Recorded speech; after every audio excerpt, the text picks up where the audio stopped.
कहानी की शुरुआत होती है एक जंगल से।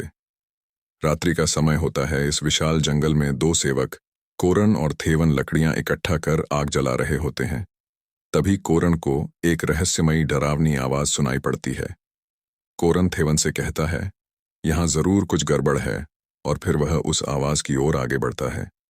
थेवन उसे रोकते हुए उसके पीछे आता है, पर तब तक कोरन एक पुराने विशालकाय पेड़ के पास पहुंच चुका होता है, जहां से वह आवाज आ रही होती है।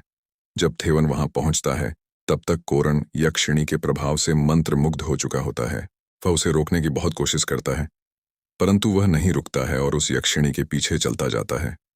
अंततः यक्षिणी और कोरन एक दूसरे में शारीरिक रूप से संलिप्त होने लगते हैं। इस दौरान यक्षिणी की नजर थेवन पर पड़ती है, जिससे थेवन वहां से डरकर भाग जाता है। इधर यकीनी कोरन को अपने आगोश में लेकर उसे मार डालती है। सुबह होती है। थेवन एक पत्थर की शिला के नीचे सो रहा होता है।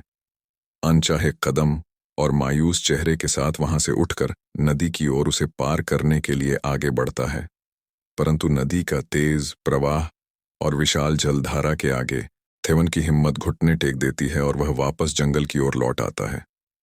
काफी देर तक जंगल में भटकने के बाद उसे एक पुरानी हवेली का छोटा सा वीरान मुख्य द्वार नजर आता है। उस हवेली के आसपास बड़े बड़े घास उगे हुए हैं। ऐसा प्रतीत होता है जैसे सालों से यहाँ कोई नहीं आया हो। यहाँ एक अजीब सी खामोशी छाई है।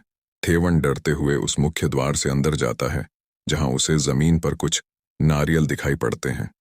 भूख और प्यास के कारण थेवन खुद को रोक नहीं पाता है और उस नारियल को उठाकर खाने लगता है। तभी पीछे से एक कर्कश आवाज आती है। कौन है? आवाज सुनते ही कोरन डर से सहम जाता है। दूसरी ओर एक छोटे से अंधेरे कमरे में से आ रही ये आवाज इस हवेली के रसोइये की होती है। वह उससे यहाँ आने का कारण पूछ ही रहा होता है। तभी एक और कर्कश आवाज आती है। कौन है? मैंने पूछा। कौन है? दोबारा आवाज आने पर रसोइया थेवन को उस हवेली के प्रमुख कक्ष की ओर ले जाता है। दोनों सर झुकाए द्वार पर खड़े हैं।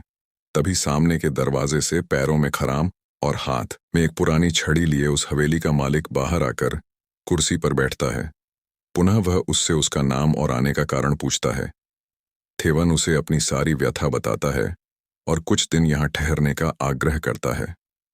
थेवन को एक अतिथि समझकर उसे यहाँ रहने की अनुमति दे देता है, जिसके बाद रसोइया उसे रसोई घर के बगल वाले कमरे तक ले जाता है और साथ ही वह थेवन को उस कमरे के अलावा कहीं और आने जाने से सख्त मना करता है।